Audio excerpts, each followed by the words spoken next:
Okay, cool. So we're going to move on to the single leg deadlift. We're not quite there on this exercise. Now, what I want to do with this movement, I don't want it to be a metabolic exercise. I don't even want it to be a core stability exercise. What I want to do is really overload the hamstrings, yeah, in a strength and even a bodybuilding type fashion, yeah, where we're really getting the hamstrings burning, we're getting into them, we're getting a mind-muscle connection, we're using time under tension, yeah. So that's why there's no right or wrong about these things. You know, it's not like that's the right way to do it, or you know, doing it this way is wrong. You know, it's not about that. It's just that there is a specific reason why I want to do this exercise in that way. It's because I want to really try and actually get a little bit of muscle growth going in the hamstrings. And you know, what does more muscle lead to? You know, if we think about what most people's goals are, who come to Operation Alpha, yeah, all you guys have come here, probably you've got one goal specifically. That's the most common one. What would that be? Fat loss. Yeah. So why is building muscle tissue good for fat loss? Yeah. Burn more calories.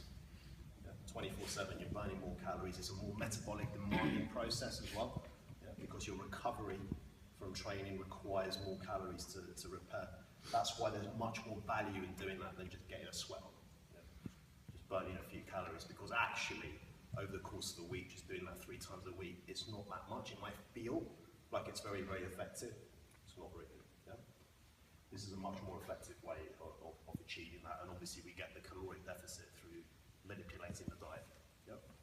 Anyway, I digress. So with a single leg deadlift, a couple of things is we don't want the hips to twist. That's still happening quite a lot. Yeah, so when you're going down into the deadlifts, you know, what typically happens is the hips twist this way. So we need to keep the hips completely square.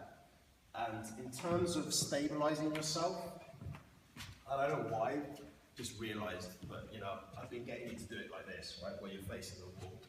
Just do it side on. Yeah? So you just got your arm on the wall, then you've not got to worry about, you know, your head hitting the wall. Hold the kettlebell on the same side as the body, as the leg.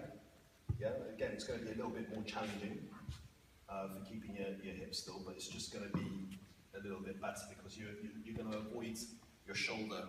You know, if you've got it on this side of the body, and you're trying to train that leg, your shoulder starts to roll in.